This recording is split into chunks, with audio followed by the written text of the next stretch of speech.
everyone, welcome back to Keto and Krime. Today we have the follow-up to my video on the real-life stepfather, John 𝗏𝗏, with a review of the very first stepfather movie, 1987's The Stepfather. Now this did become a franchise with a direct-to-video release of a Stepfather 2 in 1989. And then a Stepfather 3 that was released direct to television in the 90s. Now, both of those were horrible. Don't need to see those. And then there was also a 2009 remake. In the early 2000s, there was this whole trend of remaking what were once R-rated slasher films into PG-13. This was one of the ones that got one of those remakes, and it was also horrible. So if you're gonna delve into The Stepfather, see the 1987 original starring Terry O'Quinn, who will literally make you pee your pants. That's the only way I can describe it. This movie scared the crap out of me. I was 12 years old when I first saw it. Like I said, I watched a lot of horror movies as a kid. I went with an older cousin to see this. It literally, there's some parts of it that still make me wake up. Now, it's campy. It's an 80s slasher. It's a little campy, but it's definitely worth an hour and a half of your time. Actually, it's less than an hour and a half. It's about an hour and 15 minutes. But it's fun. It's fun and it's scary. And like I said, O'Quinn really lives up to the fact that he's loosely based on John 𝗏𝗏, the mass murderer who wiped out his entire family, literally moved off, remarried, was living a whole other double life, because I guess it was really easy to switch your entire identity in the 60s, 70s, and 80s, because we didn't have all the technology we have now, and was able to basically live a pretty unassuming life until America's Most Wanted got him. And if you're interested in that whole story, I will link the part 1 of this John 𝗏𝗏 stepfather video right up here. But in this, we're just talking about the movie. So let's dive in. This movie opens right away with shock value. It opens in a neighborhood that's, you don't really know where it is at first. At first you think we're in middle America or in the Midwest, but actually we're somewhere in the Pacific Northwest. When this first opens, it's kind of, foggy, cloudy, rainy, like it normally is, and the entire movie takes place outside of Seattle, Washington. So we open with Terry O'Quinn basically shaving, washing off blood in a bathroom sink, basically changing his identity. You see him shave, you see him wash blood off of him he got from someplace, and basically put in colored contact lenses, pack up everything he needs in one case, take off his wedding ring, and drop it in a case, and just walk down the stairs. And when you get downstairs, this is where you see what happened. Blood everywhere, an entire family, including his daughter, dead on the floor, and I would assume this is his biological family. It doesn't, elude the fact that he was a stepfather this time, that he was an actual biological family, hence the relation to John 𝗏𝗏, who murdered his entire biological family, and just walked out the door like Terry O'Quinn's character does.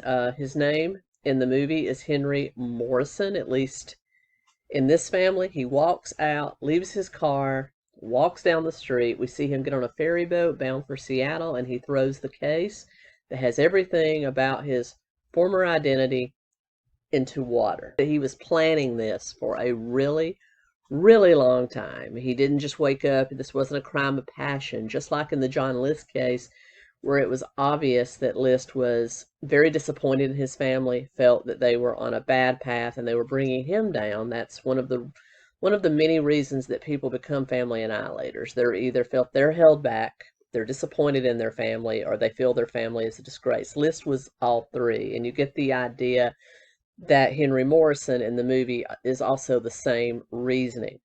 And so he definitely planned this out, just like 𝗏𝗏 did, and had a plan, and he already had a brand new life set up for himself as a real estate agent by the name of Jerry Blake. And we disappear, and there's a time jump to about 2 years later.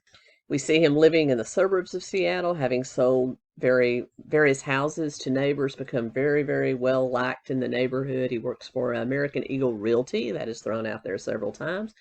And he has remarried a widow by the name of Susan Main, played by Shelley Hack in the movie, and is stepfather to her 16-year-old daughter, Stephanie, played by Jill Shulen, who, if you know her, she's a horror final girl, most notably known for the Phantom of the Opera remake with Robert Englund.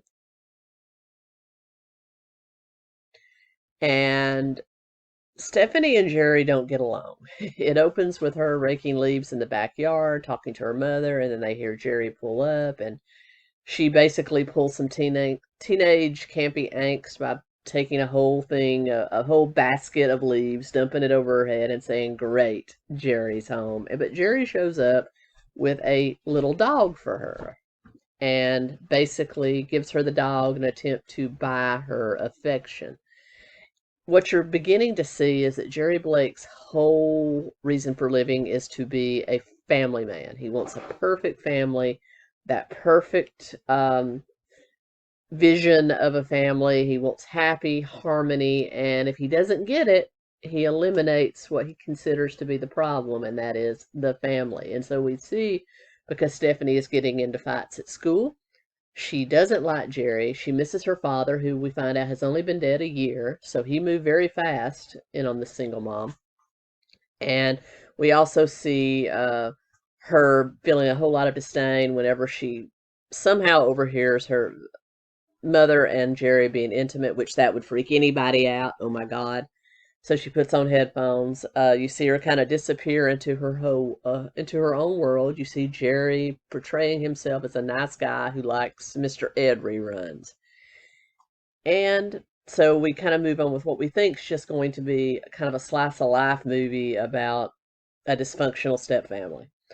However, you enter in a subplot that you really don't need. I mean, this movie could have been moved forward in a lot of other ways, but what happens is that you have Jerry's former brother-in-law, the brother of the wife that he killed when he was Henry Morrison, by the name of Jim Ogilvy, looking for his former brother-in-law. Unlike everyone else, he really believes that Jerry was responsible for this, or Henry, that he was at the time, was responsible for this, and he actually is in Seattle trying to get the local newspaper to run a story about this murder that's now over a year old, and to put Jerry's picture as he was as Henry in the newspaper. Well, the newspaper runs the story, but they don't run the picture. In fact, the news media picks it up. They never run a picture. This whole movie would have been much, much shorter if somebody had just ran a picture.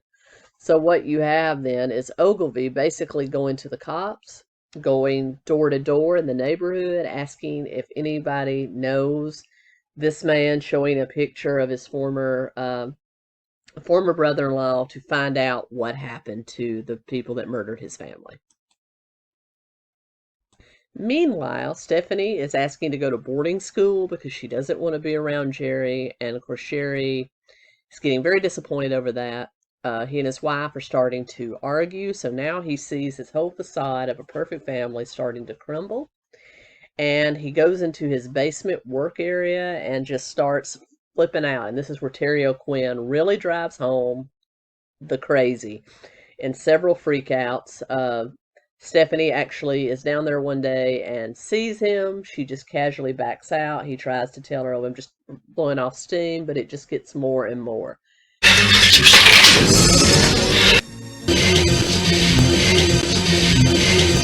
You had better believe it!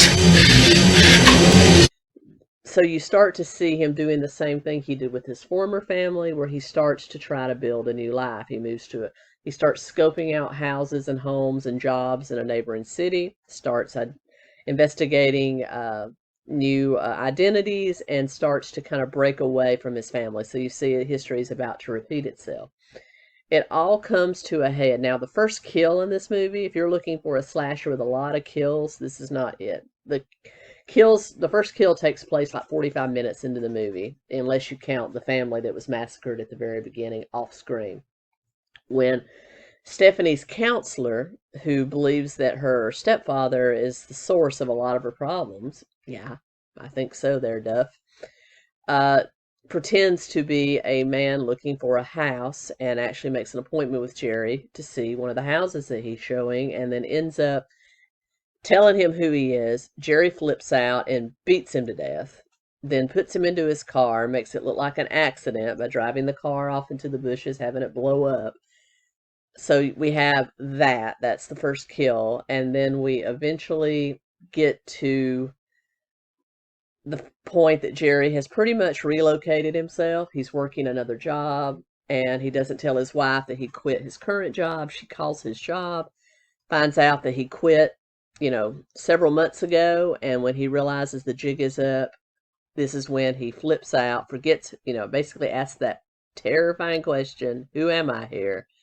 Flips out and attempts to take out his current. In the meantime, we finally have 𝐲𝐿𝐴𝐼𝐿, who has realized, okay, this is the man, but just comes busting into the house with a gun and tries to take out the stepfather just after he's beaten down his wife. They have a fight. Jerry kills him. And in my opinion, the only reason that this subplot even existed is for the fact that Jim brought a gun into the house, and that's what allows the family to survive.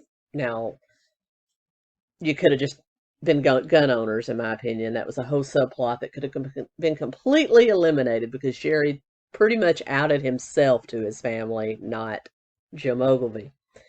So anyway, you have him fighting with the mom. He's knocked the mom unconscious, and now he's waiting for Stephanie to come home.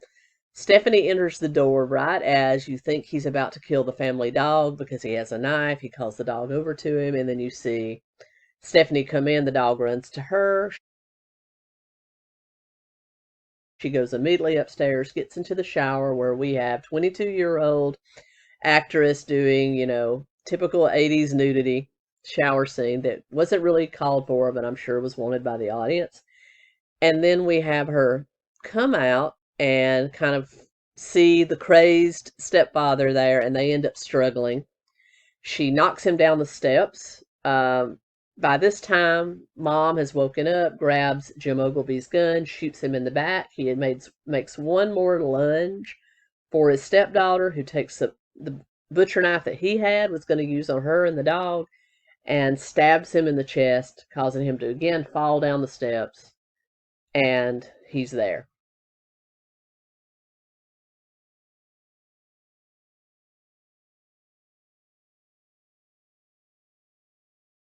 And that's how it ends, with the police taking him away, and then you see them cutting down a birdhouse that he had put in the backyard as kind of the final closure. However, ratings, the fact that this was made on a budget of about $250,000 and it grossed $2.5 million, which is a lot of money in the 80s, still a lot of money. We did see Jerry return in a direct-to-VHS movie 2 years later called Stepfather 2. Now, if there's interest in that, I'll be happy to review that. It's not good. It's not good. It's definitely a USA up all night kind of production. It did get a limited theatrical release, but not that great. But if you want me to review it just for the comical part of it, I'll be happy to. Just let me know down below. And so there it is, The Stepfather. As you can see, loosely based on John List, and as it it shows a family annihilator moving off, getting a whole new family, i.e. List remarried. I don't believe they had children, but he did remarry. And then being outed later on when his crimes start coming out on him. So, very loosely based on List. I think Stepfather is definitely worth seeing. It's one of those great 80s movies. And so with that being said, I'll be back really soon with another fun Keto-ween video for you. Until next time, Keto and Krime.